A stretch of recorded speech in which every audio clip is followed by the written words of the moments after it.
हर जीव, चाहे छोटा हो या बड़ा, अपनी प्रजाति को आगे बढ़ाता है। पर कैसे? कभी सोचा है कि कोई जीव बिना किसी साथी के अकेले ही अपने जैसे नए जीव को कैसे जन्म दे सकता है?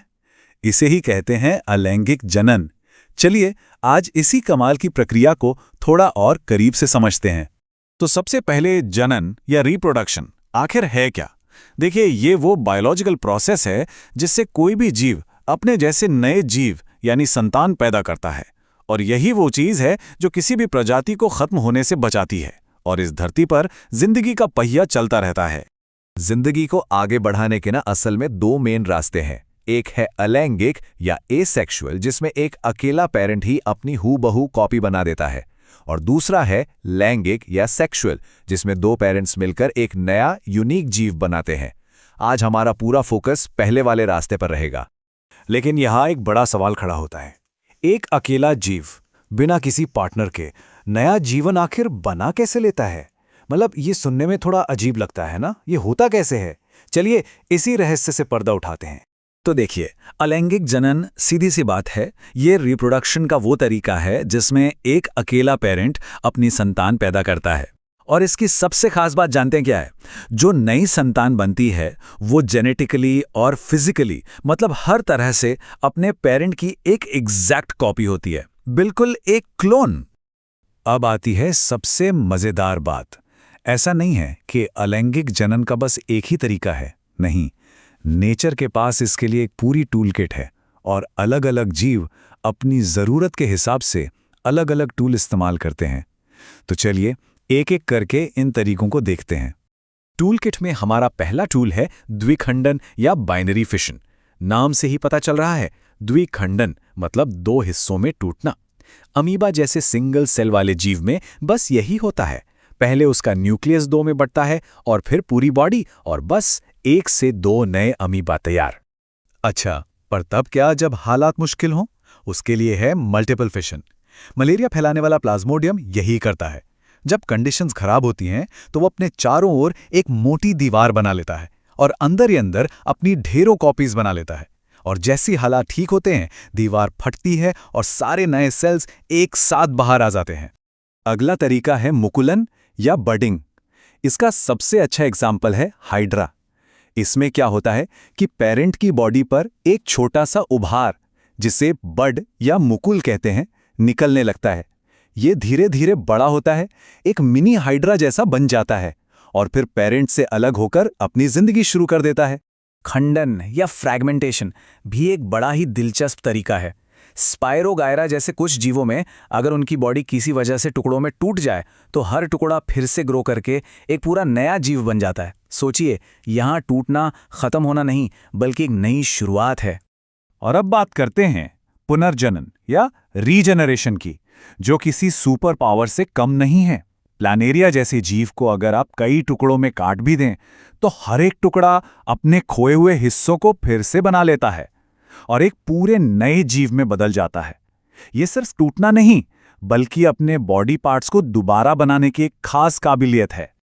आपने ब्रेड पर लगी फफूंद तो देखी ही होगी। वो राइजोपस बीजाणु बनाकर अपनी संख्या बढ़ाता है। उसके पास एक थैली जैसा स्ट्रक्चर होता है जिसमें हजारों छोटे छोटे स्पोर्स बनते हैं। जब ये थैली फटती है तो ये स्पोर्स हवा में फैल जाते हैं और जहां भी इन्हें सही नमी और खाना मिलता है वहीं एक नया जीव उग जाता है। अभी तक हमने छोटे और सरल जीवों की बात की, पर क्या पौधे भी अलैंगिक जनन करते हैं? जी हाँ, बिल्कुल, और उनका तरीका तो और भी कमाल का है। पौधों में इस तरीके को कहते हैं कायिक प्रवर्धन या वेजिटेटिव प्रोपगेशन। इसमें पौधे के ही किसी हिस्से जैसे जड़, तना या पत्ती से एक पूरा नया पौधा उग जाता है। ये नेचुरली भी होता है और हम इंसान भी इसे यूज करते हैं, जैसे गुलाब की कलम लगाना या ग्राफ्टिंग करना। इससे हम अच्छे गुणों वाले पौधे बहुत तेजी से उगा सकते हैं। तो हमने अलैंगिक जनन के इतने सारे तरीके देख लिए, पर सवाल यह है कि क्या ये हमेशा अच्छा ही होता है? हर चीज के कुछ फायदे और कुछ नुकसान होते हैं, है ना? तो चलिए अब इसके प्रॉज, कॉन्स और मेन पॉइंट्स पर एक नजर डालते हैं। इसका सबसे बड़ा फायदा है स्पीड, क्योंकि एक ही पेरेंट चाहिए तो पॉपुलेशन बहुत तेजी से बढ़ती है। लेकिन इसकी सबसे बड़ी कमजोरी भी यही है, क्योंकि सारे बच्चे पेरेंट की कॉपी होते हैं, उनमें कोई जेनेटिक वेरिएशन या विविधता नहीं होती। इसका मतलब ये कि अगर माहौल बदला या कोई एक बीमारी आई तो वो पूरी की पूरी आबादी को खत्म कर सकती है। तो चलिए फटाफट दोहरा लेते हैं कि आज हमने क्या सीखा। पहली बात, जनन किसी भी प्रजाति को बनाए रखने के लिए जरूरी है। दूसरी, अलैंगिक जनन में एक ही पेरेंट अपनी कॉपी बनाता है। इसके मेन तरीके हैं विखंडन, मुकुलन और खंडन, और पौधों में इसी को हम कायिक प्रवर्धन कहते हैं। चलिए एक रैपिड फायर रिवीजन हो जाए। अमीबा द्विखंडन, हाइड्रा मुकुलन और पुनर्जनन, स्पाइरोगाइरा खंडन, राइजोपस बीजाणु निर्माण और प्लेनेरिया बिल्कुल सही पुनर्जनन। और आखिर में एक सवाल जिसके साथ मैं आपको छोड़ जाता हूं।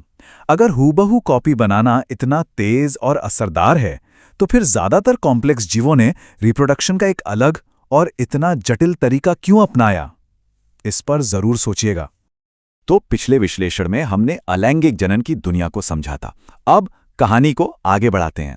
चलिए अब हम लैंगिक जनन की उस कॉम्प्लिकेटेड लेकिन फैसिनेटिंग प्रोसेस में चलते हैं जहां दो पेरेंट्स मिलकर एक नई लाइफ बनाते हैं।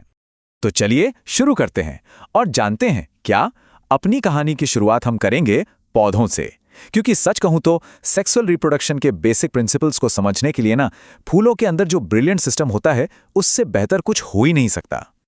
अच्छा, तो ये जो 3D मॉडल स्क्रीन पर है इसे जरा ध्यान से देखिए। फूल जो होते हैं ना वो असल में पौधों की रिप्रोडक्टिव यूनिट्स हैं। ये जो आपको ग्लोइंग हिस्सा दिख रहा है ये है पुंकेसर, मतलब मेल रिप्रोडक्टिव पार्ट, जो पॉलन ग्रेन्स बनाता है। और ये जो बीच का हिस्सा है इसे कहते हैं अंडप, यानी फीमेल रिप्रोडक्टिव पार्ट, जिसके अंदर होते हैं ओव्यूल्स। हाँ, तो अब सवाल ये उठता है कि ये पॉलन ग्रेन्स अंडप तक पहुंचते कैसे हैं? इसी प्रोसेस को कहते हैं पॉलिनेशन। अब देखिए, इसमें भी दो तरह की बातें हैं। जब पॉलन उसी फूल के अंडप पर गिरता है तो वो हो गया सेल्फ पॉलिनेशन, लेकिन जब ये हवा या कीड़ों की मदद से किसी दूसरे फूल तक पहुंचता है तो उसे कहते हैं क्रॉस पॉलिनेशन। और पता है क्रॉस पॉलिनेशन क्यों जरूरी है? इससे जेनेटिक डाइवर्सिटी बढ़ती है, मतलब पौधों को बदलते एनवायरनमेंट में अडैप्ट करने में मदद मिलती है, जिससे वो सर्वाइव कर पाते हैं। पॉलिनेशन के बाद जो अगला स्टेप है वो है फर्टिलाइजेशन। जरा स्क्रीन पर देखिए कैसे पॉलन ग्रेन से एक पॉलन ट्यूब निकल रही है जो अंडप के अंदर ओव्यूल तक अपना रास्ता बना रही है। और बस यहीं पर मेल गैमीट और फीमेल गैमीट यानी एग सेल का फ्यूजन होता है। सच पूछो तो यही वो मैजिकल मोमेंट है जहां से एक नई जिंदगी की शुरुआत होती है। तो फर्टिलाइजेशन के बाद क्या होता है? ये एनिमेशन इसे बहुत ही कमाल के तरीके से दिखा रहा है। जो फर्टिलाइज्ड ओव्यूल है वो एक हार्ड कवरिंग बनाकर बीज यानी सीड में बदल जाता है, और जो ओवरी है वो बड़ी होकर फल बन जाती है। तो फल का काम सिर्फ टेस्टी होना नहीं है, उसका मेन काम है बीज को प्रोटेक्ट करना और उसे दूर दूर तक फैलाने में मदद करना। तो पौधों की कहानी तो हमने समझ ली, अब बारी है इंसानों की। यहां भी फर्टिलाइजेशन का जो बेसिक प्रिंसिपल है वो बिल्कुल सेम है, लेकिन सिस्टम बहुत ज्यादा कॉम्प्लेक्स है। तो चलिए इसे भी समझते हैं। ओके, तो स्क्रीन पर अब मेल रिप्रोडक्टिव सिस्टम का 3D मॉडल है। चलिए इसके मेन पार्ट्स को देखते हैं। ये देखिए, ये है वृषण यानी टेस्टिस, जहां स्पर्म्स बनते हैं।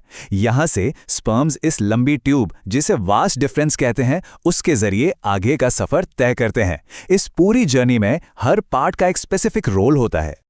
और ठीक इसी तरह अब हम देख रहे हैं फीमेल रिप्रोडक्टिव सिस्टम को। यहां ओवरीज में हर महीने एक एग सेल बनता है, फिर ये एग इस ट्यूब यानी फैलोपियन ट्यूब से होता हुआ यूट्रस तक पहुंचता है, और यूट्रस ही वो जगह है जहां फर्टिलाइजेशन के बाद एम्ब्रियो डेवलप होता है। तो अब आते हैं सबसे क्रूशियल पार्ट पर, फर्टिलाइजेशन। ये वो पल है जब एक स्पर्म फीमेल रिप्रोडक्टिव सिस्टम में एग सेल से मिलता है। इस फ्यूजन से बनता है जाइगोट। और जाइगोट क्या है? ये सिर्फ एक सेल नहीं है, ये वो सेल है जिसमें एक नए इंसान को बनाने की पूरी जेनेटिक इन्फॉर्मेशन मौजूद होती है। एक बार जाइगोट बन गया उसके बाद तो डेवलपमेंट बहुत तेजी से शुरू हो जाता है। ये जो टाइमलाइन हम देख रहे हैं ये अर्ली डेवलपमेंट के कुछ की माइलस्टोन्स दिखा रही है। देखिए, पहले हफ्ते में सेल डिवीजन होता है, चौथे हफ्ते तक बेसिक ऑर्गन्स बनने लगते हैं और 8वें हफ्ते तक ये फीटस स्टेज में पहुंच जाता है।